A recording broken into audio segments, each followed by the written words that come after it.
Hello friends, electrical exam इसके में आपका बहुत बहुत स्वागत करते हैं। उम्मीद करते हैं कि आप सब लोग अच्छे होंगे और स्वस्थ होंगे। तो आज हम आपको एक अपडेट देने आए हैं। यूपीपीसीएल की जो वैकेंसीज पेंडिंग है, जो मैंने इससे लास्ट टाइम एक वीडियो बनाया था कि यूपीपीसीएल की वैकेंसी आपको नोटिफिकेशन देखने को मिलने वाला है मार्च में, मैंने बोला था। तो उसके रिगार्डिंग ही मैं आपको कुछ बताने आया हूँ। तो जो यूपीपीसीएल की जो पेंडिंग है मेन वैकेंसी, वो ए और जेई की है, जिसमें मैंने आपको पहले बताया था कि ए की पहले आएंगी, ठीक है, और जेई की उसके बाद में आएंगी। लेकिन मैं आपको इसी के बारे में, क्योंकि दरअसल बात यह है कि ये वैकेंसी का डाटा पूरा का पूरा रेडी था, सब कुछ रेडी था, कहीं भी किसी से पेंडिंग नहीं था।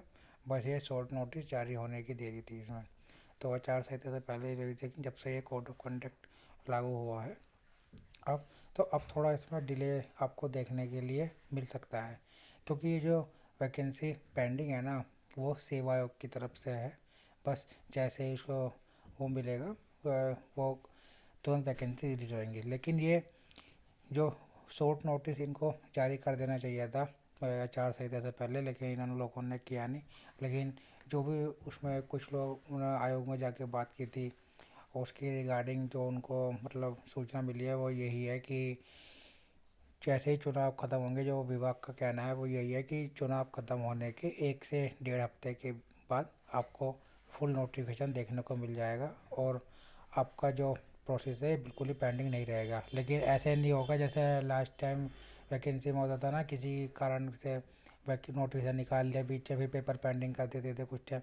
लेकिन याद रखना, जब भी ये वैकेंसी आएंगी तो आप मात्र 7 से 8 महीने में पूरी कंप्लीट हो जाएगी, क्योंकि फॉर्म भरने से लेके मात्र 90 दिन तक आप 90 दिन के अंदर आपका एग्ज़ाम हो जाएगा। और जो ये वैकेंसी है, मैं अभी भी कह रहा हूँ कि ए और जे की वैकेंसी पे ज़्यादा फोकस है डिपार्टमेंट, क्योंकि TG2 की अभी अभी वैकेंसीज फिल हुई हैं जो लास्ट टाइम की वैकेंसी थी।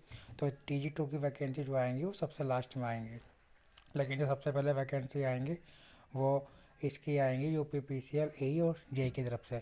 और मैं इसमें आपको एक अपडेट और देना चाहता हूँ कि जो अपडेट ये है कि एक जो सोलर सोलर जो पावर प्लांट का जो प्रोसेस चल रहा है गवर्नमेंट ऑफ इंडिया की तरफ से सोलर प्लांट के ऊपर, तो उसके ऊपर भी मैं आपको यही बताना चाहूँगा कि सोलर प्लांट में जो भी मतलब वैकेंसीज है वो पूरी डिपेंड होती है इलेक्ट्रिकल के ऊपर।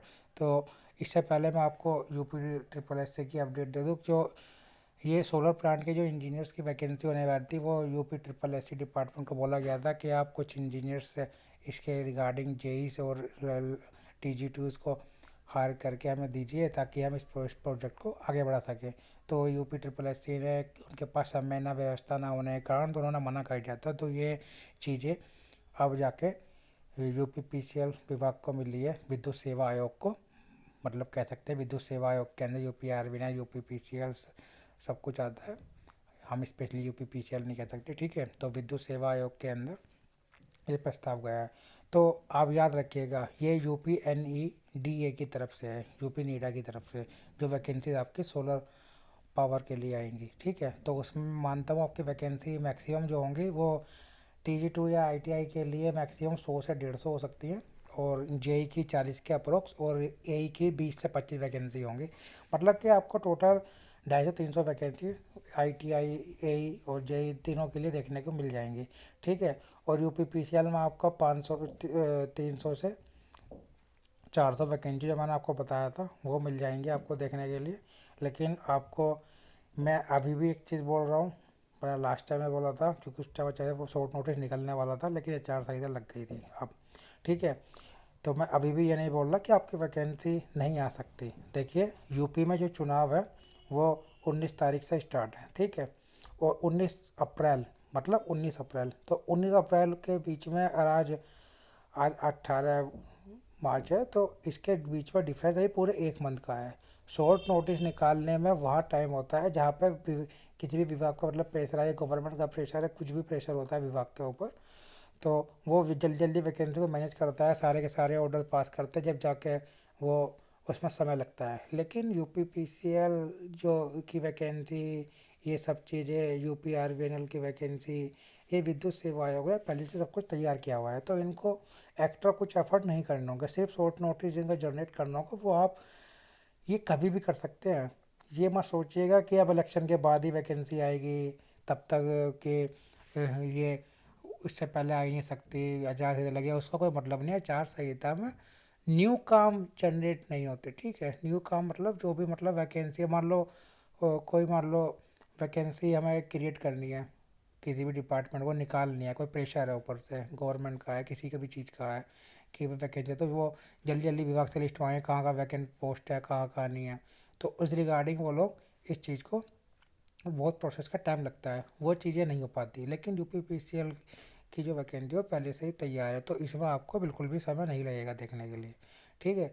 तो शॉर्ट नोटिफिकेशन आपको 19 अप्रैल से पहले भी 99% चांस है कि आपको देखने के लिए मिल जाएगा अप्रैल में, ठीक है। लेकिन वरना मई में तो आपको चुनाव के बाद जब नतीजे आएंगे, 4 जून में आपके फाइनल नतीजे आ जाएंगे चुनाव में, तो उसके 1 डेढ़ हफ्ते बाद आपको नोटिफिकेशन देखने के लिए मिल जाएगा। उसके मैक्सिमम आपको 90 दिन के अंदर आपका एग्ज़ाम भी हो जाएगा। तो वैकेंसी तो आपकी तय है यानी, अब तो आप लगा लीजिए यूपीपीसीएल की होगी आपके पास वैकेंसी, एई की हो गई है, ठीक है। तो यूपीआरवीएनएल की हो गई, और उसमें भी एई और जेई की, फिर यूपी नीडा सोलर पावर प्लांट के लिए हो गई, उसमें भी एई और जेई की। तो टोटल मैं मानता हूँ आपके पास 1500 से 2000 वैकेंसियाँ आपको देखने को मिलेंगी चुनाव के बाद। अगर इसमें से वैकेंसी जो पहले आने के चांसेस हैं अप्रैल तक, जो शॉर्ट नोटिस आएगा वो यूपीपीसीएल, जेई और एई की तरफ से आ सकता है। अन्यथा आपको जून के बाद में सारी की सारी वैकेंसी देखने को मिल जाएंगी, जो 1500 से 2000 तक होंगी, जो सिर्फ डिप्लोमा और एई के लिए होंगी, ठीक है। तो गाइस, आप बिल्कुल ये निश्चित रहिए कि नोटिफिकेशन बाद में आएगा, चुनाव के कितने लेट आएगा, कितने दिन बाद नहीं आएगा, वो आपको शॉर्ट नोटिस, सिर्फ यूपीपीसीएल का शॉर्ट नोटिस आपको चुनाव से पहले जो वोटिंग होंगी 19 अप्रैल से, उससे पहले भी देखने को मिल सकता है। ऐसी कोई बात नहीं है कि आचार संहिता लगी है तो नहीं आएगा, ठीक है। और इसके रिगार्डिंग मैं आपको बता दूं, जो यूपीपीसीएल के वो और यूपी ट्रिपल एससी में बीटेक वाले जो मतलब ये चीज़ केस कर रहे थे कि मतलब डिप्लोमा की पोस्ट पे बीटेक को भी अलाउ करो, तो कोर्ट ने ये चीज़, आपको पता ही है कि सब कुछ कोर्ट ने लागू कर दिया कि डिप्लोमा की सीट पे ओनली डिप्लोमा वाला कैंडिडेट ही अलाउ होगा, बीटेक एलिजिबल नहीं होगा। तो डिप्लोमा वाले अपनी ये जो लड़ाई हुई थी इनकी, ये अपनी जंग जीत चुके हैं कोर्ट के माध्यम से, कि अब डिप्लोमा की सीट पर, जेई की सीट पर डिप्लोमा वाला बच्चा ही एलिजिबल होगा, बीटेक वाला नहीं। तो आप निश्चित हो जाइए, यूपी में अब जो भी वैकेंसी आएगी जेई के लिए, चाहे वो यूपी ट्रिपल एससी में हो, यूपी पीसीएल में हो, जल निगम में हो, कोई से भी डिपार्टमेंट में हो, वहाँ जेई की पोस्ट पर डिप्लोमा वाला बच्चा ही एलिजिबल होगा, कोई दूसरा बच्चा एलिजिबल नहीं होगा। बीटेक वालों को बिल्कुल एलिजिबल नहीं किया जाएगा। तो ये एक जो डिप्लोमा और बीटेक संघ के बीच जो एक ये डिबेट चलती रहती है, लड़ाई का पर्पल बना रहता है कि बीटेक वालों, तो ये डिप्लोमा वालों ने साथ आके ये बिल्कुल जंग जीत ली एक तरह से। तो अब कोई इसमें कोई भी मतलब विवाद नहीं होगा, जो भी वैकेंसी आएंगे उस पर, वही तो आप अपने निश्चित होकर अपनी तैयारी में लग जाइए, क्योंकि इतने आप यूपीपीसीएल का या कोई अदर उसका नोटिफिकेशन आता है उससे पहले यूपी मेट्रो ने अपना नोटिफिकेशन निकाल दिया है, उसकी आप तैयारी में लग जाइए। यूपी मेट्रो बिल्कुल भी डिले नहीं करेगा, बिल्कुल भी डिले नहीं करेगा। आपको पता है यूपी मेट्रो ने एग्ज़ाम फॉर्म अभी भरने स्टार्ट भी नहीं हुए, लेकिन उन्होंने एग्ज़ाम की डेट पहले दे दी कि आपका 11 मई, 12 मई, 14 मई को आपका एग्ज़ाम शेड्यूल हो चुका है। तो याद रखिएगा, कोई भी डिले नहीं होगा, आपका एग्ज़ाम होगा। तो इसलिए जो भी लोग तैयारी कर रहे हैं, टेक्निकल सबका सेम होता है, चाहे यूपी मेट्रो हो या फिर यूपी पीसीएल हो। पर यूपी पीसीएल में और यूपी मेट्रो में टेक्निकल के जो सब्जेक्ट होते हैं वो थोड़ा सा फ़र्क होता है। नॉन टेक्निकल के जो मैनेजमेंट के सब्जेक्ट पढ़ते हैं हम डिप्लोमा में, वो थोड़े बढ़ जाते हैं।